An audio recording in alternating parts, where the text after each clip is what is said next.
හයි ගම් ඉතින් ඔයාලා ඒක ඕපන් කරගන්න. ඉතින් මෙතන ඩිවයිස් ස්පෙසිෆිකේෂන්ස් යටතේ RAM එක අපිට 8GB විදියට තමයි බලා ගන්න පුළුවන් වෙන්නේ.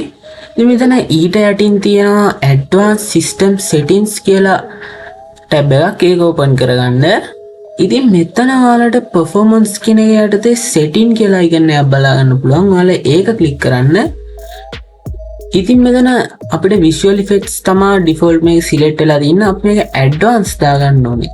ඉතින් ඔයාලට මෙතන virtual memory කියන option එක බලා ගන්න පුළුවන්.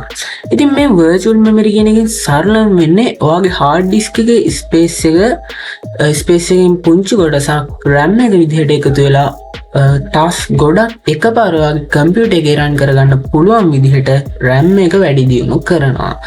ඉතින් ඔයාලා ඒක කරගන්න මුලින්ම මෙන්න මෙතන virtual RAM එක යටතේ change කියන option එක ඔබන්න. ඉතින් මෙතන virtual memory කියන එකේ default අපිට automatically manage කියලා තමයි එන්නේ. ඔයාලා මේ tick එක off කරගෙන මෙන්න මෙතන custom size කියන එකට tick එක දාගන්න. ඉතින් මෙතන ඔයාලට කොටස් දෙකක් බලා ගන්න පුළුවන්, initial size සහ maximum size කියලා. ඉතින් මේක තමයි වීඩියෝ එකේ වැදගත්ම කොටස. ඉතින් ඔයාලා තප්පරයක්වත් skip කරන්නේ නැතුව මේක හොඳට බලා ගන්න. ඉතින් මම මේක පැත්තකින් තියලා මෙන්න මේ chart එක open කරගන්නවා. ඉතින් මෙතන initial size කියන්නේ ඔයාගේ RAM එක megabyte කරලා ඒක 1.5 වැඩි කරනවා. maximum size කියන්නේ ඔයාගේ RAM එක megabyte කරලා 3.0 වැඩි කරනවා. ඉතින් මම මෙතන කරන්න ඕනේ ඔයාගේ RAM එකේ size අනුව දීලා තියෙනවා. ඉතින් ඔයාලා එන්න මේ විදිහට කරන්න. මගේ RAM එක 8GB මම 8GB කියන option එක යටතේ කරලා පෙන්නන්නම් ඔයාලට. ඉතින් මෙතන 8GB RAM එක විදිහට පෙන්නද්දී ඔයාලා කරන්න ඕනේ 8 times 1024 times 1.5. ඉතින් මෙන්න මේ විදිහට මට answer එකක් ගන්න පුළුවන් වුණා. ඉතින් මම මේක initial size එක විදිහට තමයි දාගන්නේ. මම මේක copy කරලා මෙතනින් paste කරගන්නවා. ඉතින් maximum size එක ගැන කතා කරොත් ඔයාලට 8GB ම multiply කරනවා 1024 න් ආයෙත් ඒක multiply කරනවා 3 න්. ඉතින් මම මෙතන enter කරාට පස්සේ මෙන්න මේ විදිහට මට value එක ආවා. ඉතින් මම මේකත් copy කරලා මෙන්න මේ maximum size කියන එකෙන් paste කරගන්නවා. ඉතින් සරලව මේ විදිහට තමයි කරගන්න තියෙන්නේ. ඔයාලගේ RAM size එක අනුව මෙන්න මේ විදිහට කරගන්න කියලා මම කියනවා. ඉතින් මේ විදිහට තමයි බලා ගන්න පුළුවන් වෙන්නේ. මම මේකත් minimize කරගන්නම්. ඉතින් මම දැන් මෙතන set කියන එක ඔබනවා.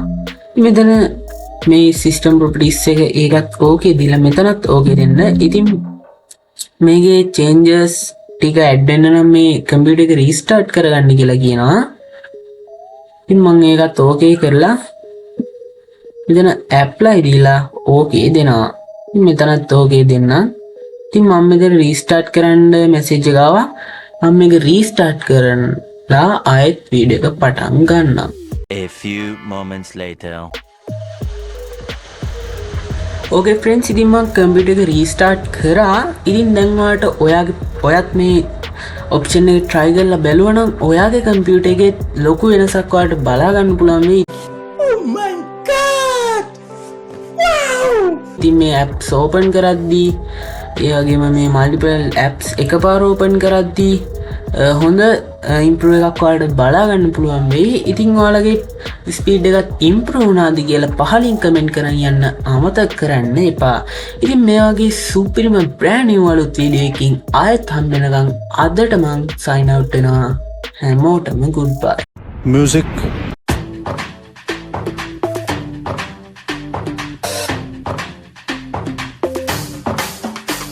පාරෙන් ඉවතට යයි දෝ මම නම් අහකට විසිරෙයි දෝ දැන් හදවත පුපුරයි තරහින් සෙනෙහස අතු ඈගෙන් උණුහුම නොලැබෙයි දෝ දැන් හදවත විඳ දුක